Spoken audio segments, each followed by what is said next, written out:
Well, I'm changing the oil on this thing. I might as well show you guys a little hack. I think I tried this once before with a G-clamp. Pretty certain. And there's a tool you can get. Long story short, the oil filters are a fucking bitch to get out of these. The old models back in the 80s are fine. You get to the late 90s and they're just pricks. Yeah, you probably better not even see it. This manifold thing here, I think it's a vortex sort of a thing to help mix get your air spiralling into a vortex before it goes into the manifold, and there's your injectors. This, generally speaking, just had a plastic piece of shit that'd go around there, and then a secondary bit there. All this cast aluminium piece, that's all the propane system, as is the line there, and that's your main, what we call converters, and Wikipedia will tell you that nobody calls them converters. And they're on-demand regulator, similar to drinking out of a cup with a straw. The harder you suck, the more it lets through, as opposed to just giving you a set constant pressure, which wouldn't allow you to accelerate. And there's some of the switching there for the fuel line and shit like that. Until July '94, they only had to have one on the tank, and due to issues with explosions and shit, they decided to have one on the tank and one here, and they've also put a blade fuse on this one as well. I just realised my fucking coolant is leaking out of the, that's your little bit inside that tells you got low coolant. There's the green dripping on the bloody thing. Bitch is leaking out of there. She's, you know, what do you expect? It's 17-year-old vehicle, things are going to start to go just a little bit.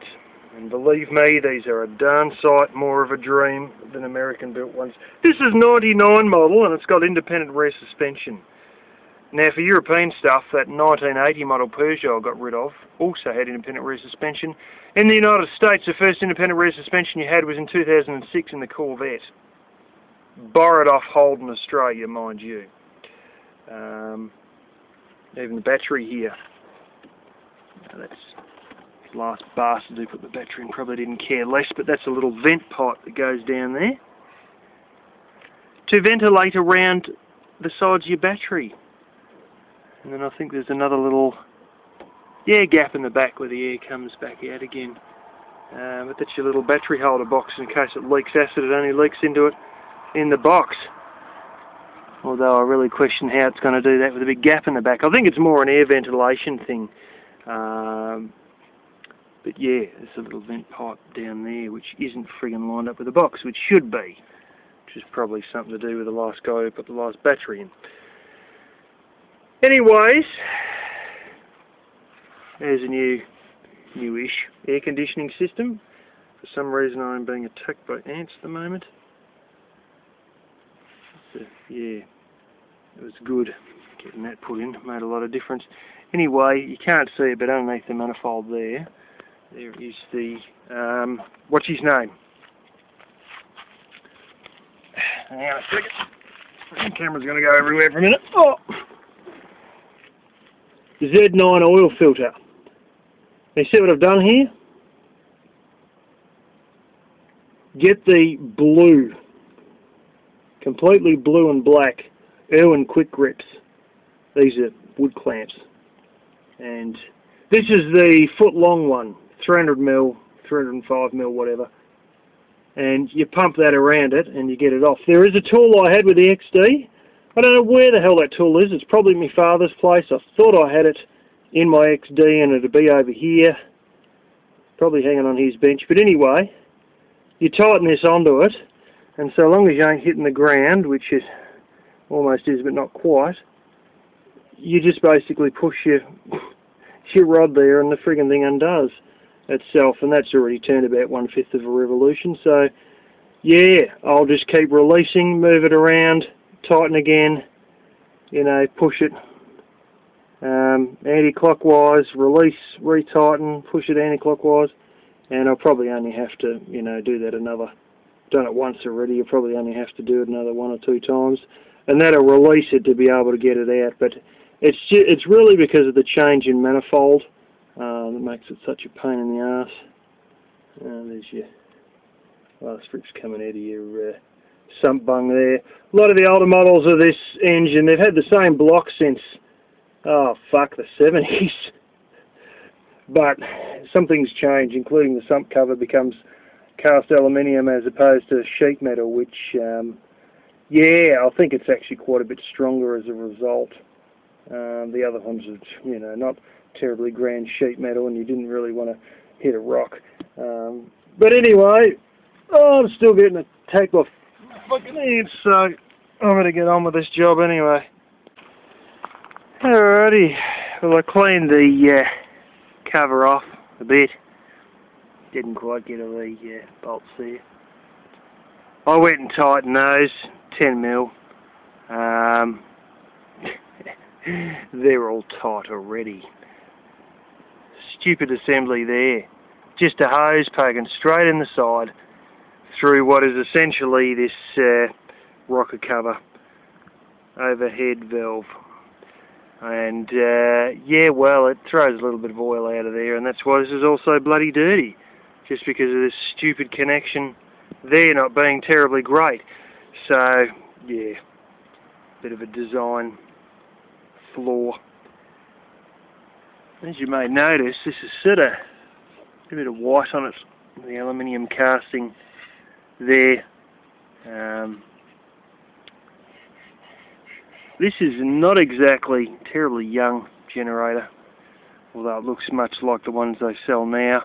I think I bought this, said I was still living at home with my parents, and I got sick of the bloody power going on and off all the time. And it was before I had the white car, so I am guessing about 2007 I got this. So yeah, it's about a 9-year-old generator.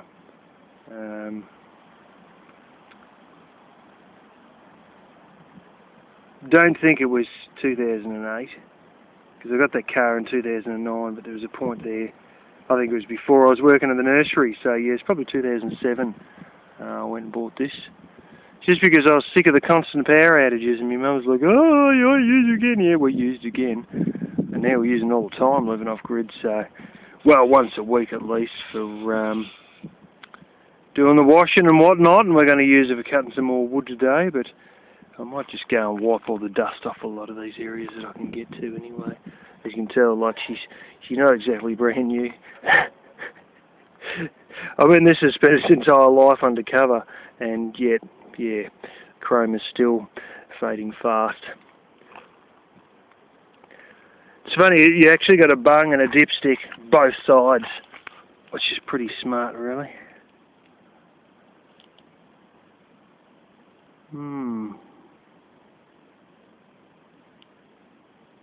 The only thing, you know, like, very smartly built by Honda, you know, the timing is, not the timing, but the idle and all that, fuel mixture and that is changed by Advanced Power to suit this Italian-built generator.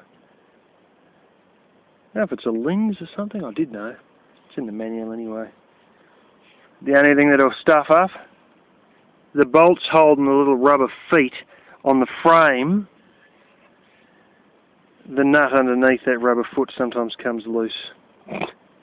That's happened at least twice with this thing.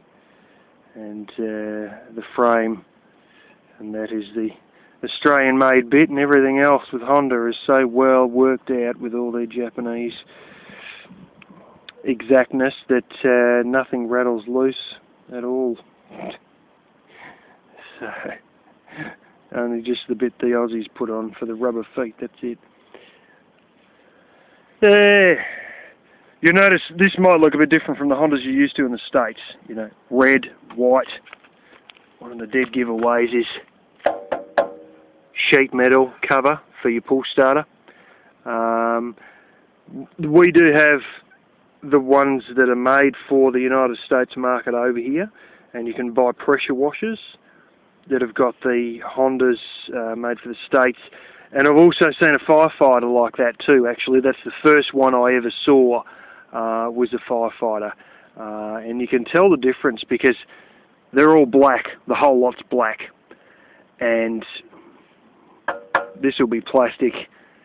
And I think the air cleaner's larger, but it's very plasticky and a lot of die cast and cast aluminium, and you just take one look at the quality and you know that it's not quite the same as your Hondas that are now built in Thailand for the Australian market and possibly the European market, because according to this it meets Euro 2 emission standards.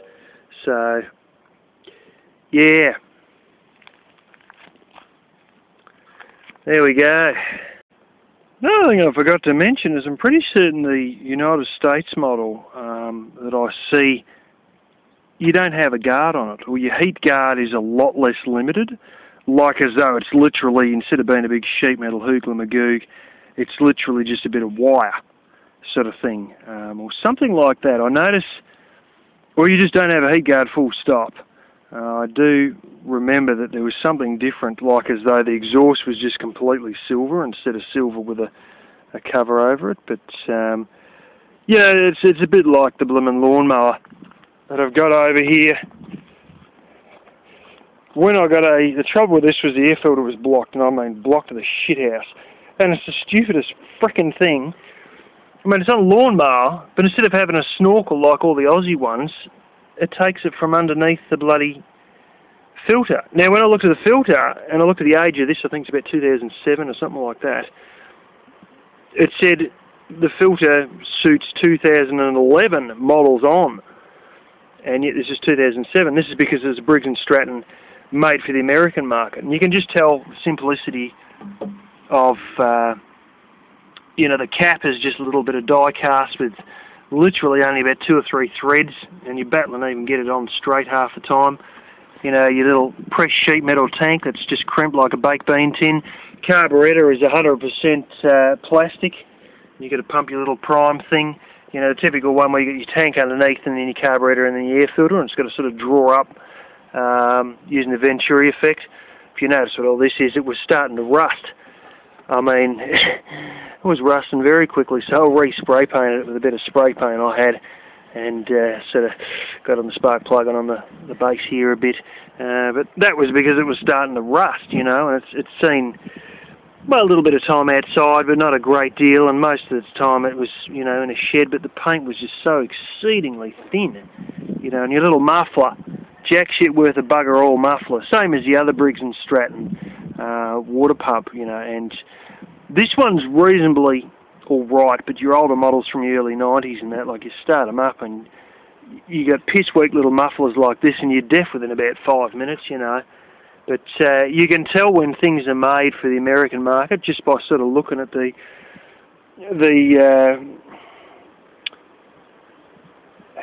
manufacture, how they just sort of cheap out as much as they can, and it's very basic and very simple, and a lot of it's just die cast bits, punched out sheet metal, and you just don't, you know, you got plastic bits where you've got metal bits instead, and the quality just isn't there. And you know, they're cheap. Oh, they're definitely cheap. They're cheaper than the ones that are, you know, made more for our market sort of thing. But then you look at your quality and you can tell why they're cheap sort of thing. And but you know, it's becoming more and more common to see stuff built for the US market over here, whereas years ago you see very few things that were made for the US market. One of the dead giveaways is your tank takes unleaded gasoline, whereas here we'll put petrol. And if you see the words gasoline, especially if they're stamped in, like banged in like that sort of thing, use unleaded gasoline only, then you know it's made for the US market. But you really just take one look and you see the vast amount of use of plastic, and, you know, plastic in place of sheet metal, wire in place of sheet metal, a massive amount of castings, and you know that, yeah, she's sort of built for the US market. But yeah, having said that, you know, it'll be $100 less sort of thing. So, yeah, but anyway, didn't show it, but I picked tomato number 7 there. yeah, might be a bit of wind noise here, so just cover my finger over the mic.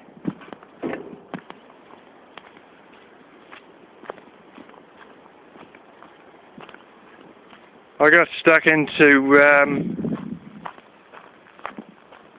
all the old bits of wood I ripped off and cut them up and left them in a pile here. Was yesterday's little soiree, going and getting all that shit and cutting it all up. A lot of it's just crap, you know, all broken bloody weatherboards and rubbish. But out here,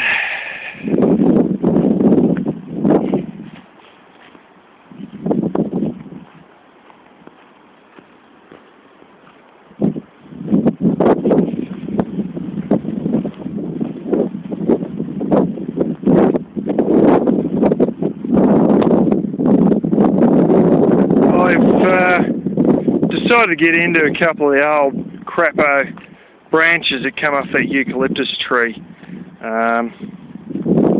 Might have to slice a bit of this up with a reciprocating saw just to be able to get it in.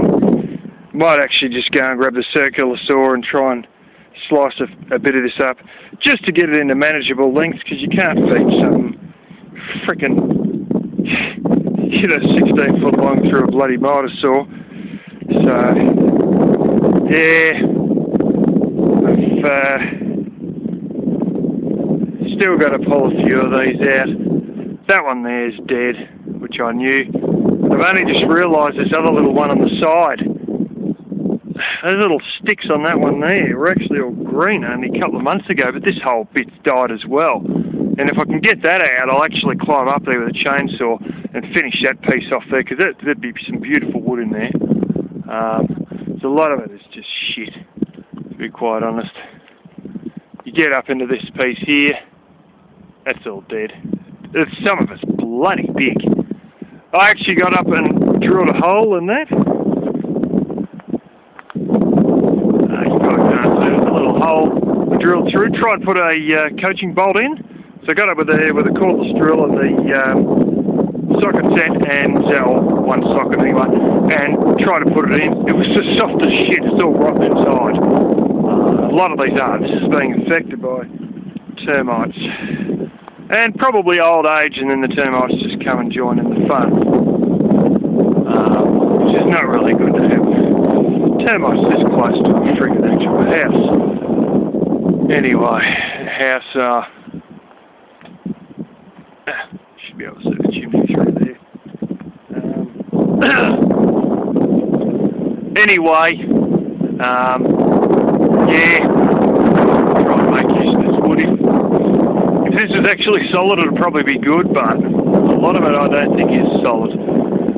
Suffice for maybe, well, even this isn't here, isn't solid, it's all gutted out inside, so. But anyway, that's one of today's things I'll be doing, and then I've got to try and work on all the flashings for the house in preparation for tomorrow, where I just put the last few roof sheets on and silicon the whole shitstorm up. So yeah. Okay, well that went pretty well actually. Some of this big stuff is actually pretty good. All the big air stuff. It's the small stuff that's really rubbishy. This big stuff is reasonably solid. I'm not saying it's perfectly bug free, but it's reasonably solid. Some of stuff's pretty flaming good. Oh, it broke off from the tree there.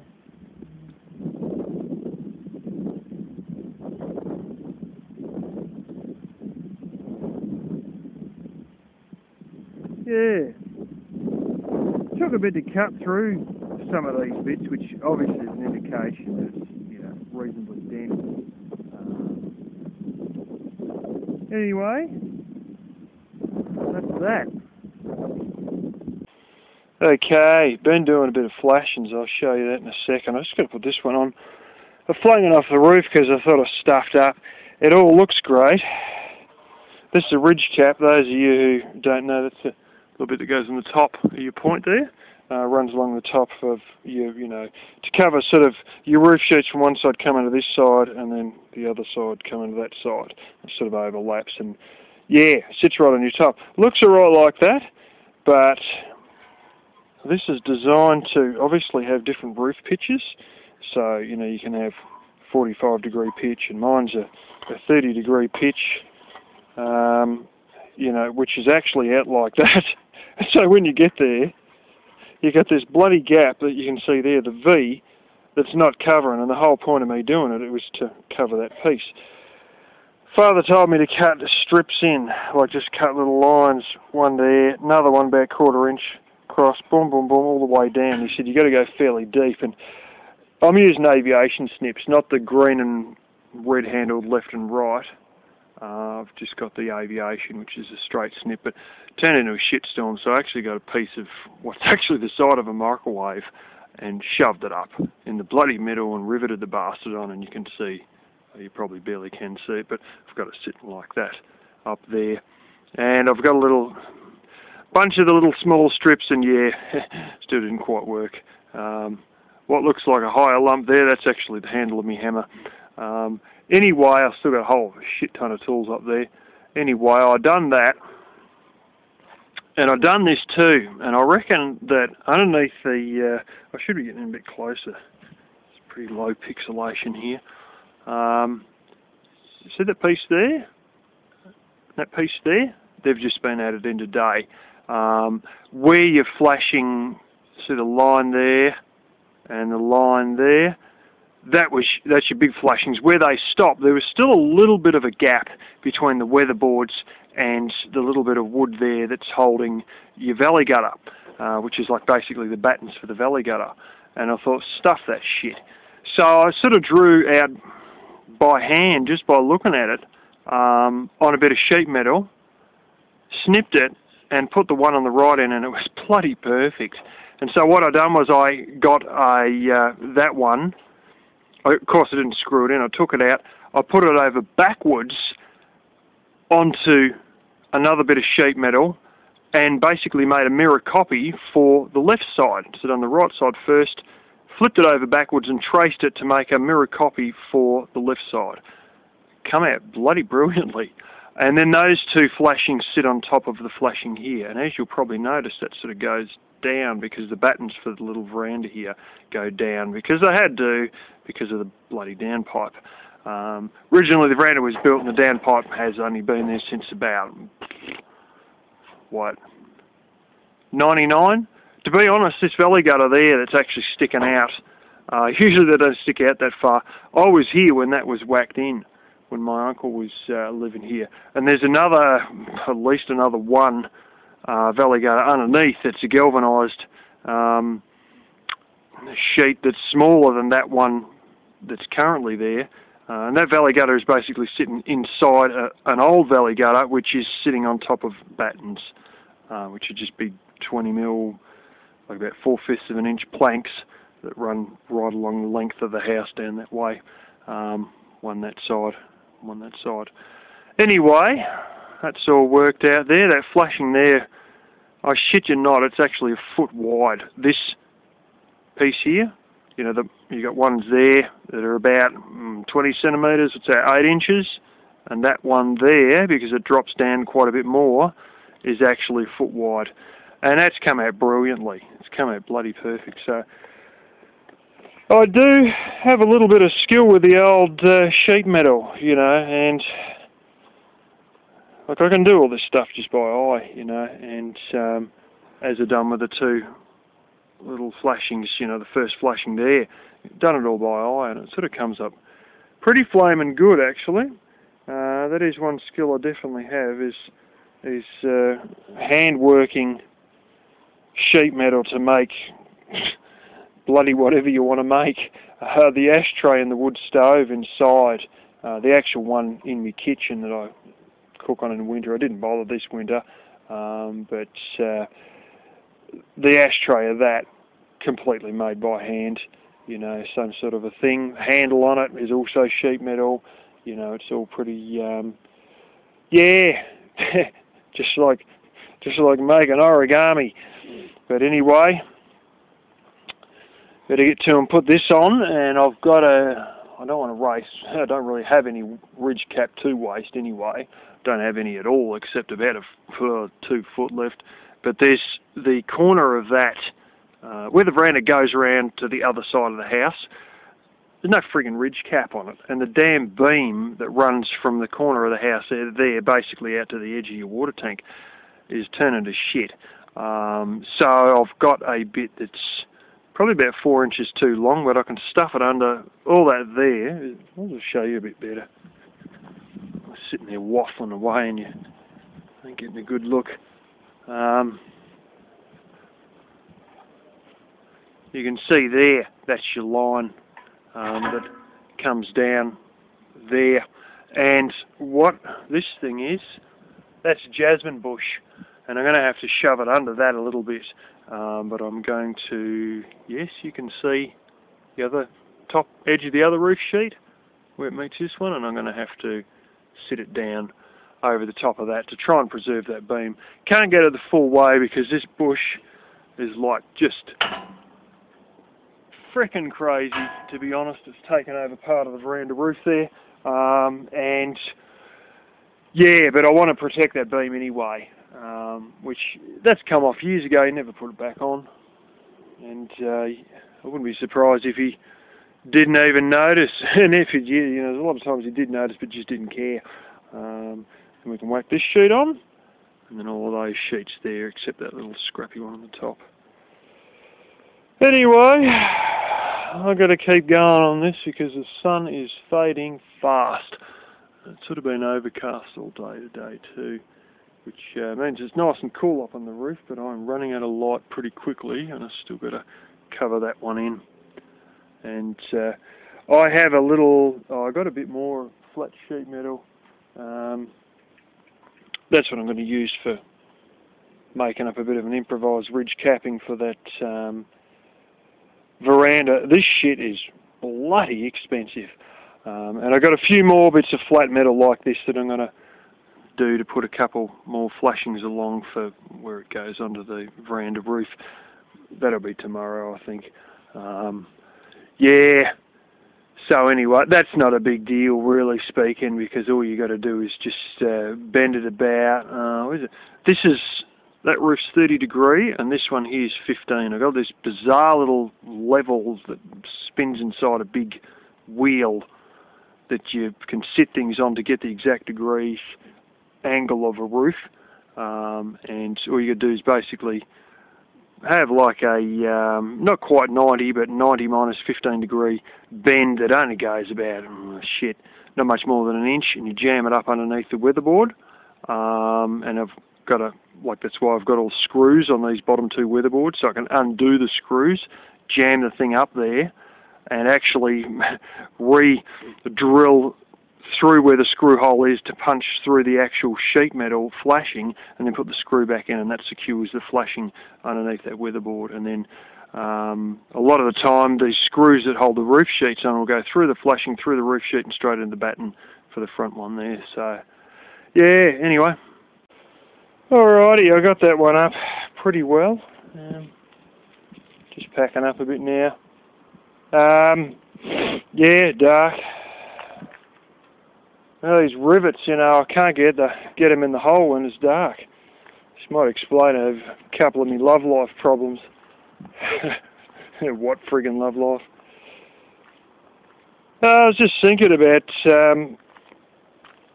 some of the things they're saying with the Coleman hot water, and even that Briggs and Stratton pump, you know. I will admit there's some American things that are brilliant quality, you know. Still, DeWalt, Milwaukee, you could rely on that sort of shit in a friggin' war zone. It's brilliant stuff, you know, but there's some things that just, holy smoke, you know. You know, cars are cheap in the States, and a lot of things are cheap in the States, but the quality just isn't there, and you see enough of these things that are made for the United States market come here, and you can tell by looking at them that the quality isn't good, but they will actually be far cheaper than the other stuff made for the Australian market. They'll be cheaper than the Japanese built stuff, To give you, I know it depends a lot in the States on the money you pay. If you don't pay much, you'll get a shit machine. If you pay a decent amount, you'll get a good one. Over here, a lot of the quality of stuff is very good for pretty much everything. Nothing Australian built is cheap, but the quality is pretty close to Japanese quality. And in regards to the cars, the quality of the seats and the paint, because we've got such high UV levels, the paint and the seats of Australian built cars is better than Japanese built cars, I shit you not. A lot of what we have is, in regards to cars, it's a bit larger and a slight bit more heavy duty than Japanese, with a similar reliability and a similar quality of build, but the technology isn't quite up to scratch with Japanese stuff, but it's just that little bit heavier duty and build, and like the sheet metal in the fenders might be a little bit thicker, the weight rating will be better, the seats will be better, it'll be designed just a little bit heavier than Japanese stuff is, with a similar quality rating and pretty damn good technology. And it goes for everything. You buy Australian built log splitters, damn good quality, and there tends to be most Australian things are built close to Japanese quality, and sometimes a little bit better. Not quite as high tech, but that'll give you a ballpark idea of what it's like. And yet I'm hearing about cars in the United States where the plastic mouldings on the dash don't line up, or the damn car doesn't last for any more than 10 years. People would have a shit fit if cars didn't last for any more than 10 years, other than stuff that comes out of South Korea, which some of the Chevs actually do, including a handful of Holdens, which is General Motors for Australia. And if you've ever wondered about the Chev Lumina and the Chev SS, they're actually built here. So that's not American built quality, that's Australian stuff. But I believe the one we make for the States, they actually have a little bit more shortcuts to it than what we do for our home-built one, which is basically a Chev Lumina in right-hand drive, with probably no shortcuts at all taken, whereas they were shocked at how much, cars they weren't going to get when they exported them to the States, so, they'd be pretty quick to make some shortcuts on them. But, yeah, it's one of these things where you sort of get what you pay for. And in the States, I know you got the option of good stuff, but there's a hell of a lot of cheap stuff. And some of that stuff turns up here, and it is cheaper than what we're used to expecting, which is either Japanese-built stuff or Australian-built stuff. As for European cars, we don't really have that many European cars. A lot of our cars are Japanese or Australian-built. And there is more of an influx of South Korean stuff. And that's because it's cheap. It's getting better too, but yeah, anyway, I just thought I'd point that out, but it's not sort of like as though you pay more for Stihl quality or Milwaukee or DeWalt style quality and less for a crapo. It's just you're going to pay a lot of money every time for Australian built stuff, but you can be guaranteed that every time it will be well built. And yeah. Anyway, that's that for today. The cats have a taste of blood. There goes Black Kitty. There's Kitty still in there. This is where I stick my meat.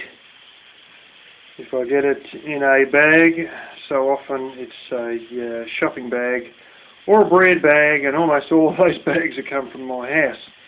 And then I just sit it in the shower base with the knowledge I'm going to have a shower and any muck is going to wash down. And so many times those bags just don't sort of quite keep the blood out when they defrost. Cats like it, don't they? Don't they, cats? So that'll stick it in my sink, and then I've got to deliberately scrub it out of my sink, but I know I'm going to be in there tonight having a shower, so it's really going to be water washing down there. And somebody goes and here's the third kitten. goes and hops through the gap between the wall and the chimney and sometimes tears open me bags. Fortunately, I can usually hear her, and then I come and rescue my flaming meat so it doesn't have cat slobber on it. But, anyway, all these kitties, before too long are going to have to find another home. I miss the little bastards, I am actually. One of the tabby ones with the white feet quite often now comes and sleeps in the bed with me, and actually they all decided to start sleeping on my bed, in my bedroom, or under my bed ever since the night of the full moon. And they haven't stopped since. It doesn't really help me sleeping patterns, to be quite honest, when they decide to move around and stuff at early hours of the morning. I mean, take a look at this beautiful body. Custom built from head to toe to tail. This is a perfect genetic example of a Syrian god. Actually, it probably would be. At least an Egyptian god anyway. Isn't that right, kitty? You've been sleeping in here all day, bud. You're getting as lazy as this crazy RV dweller I know who's loves showing off his hairy chest as you love showing off your hairy chest.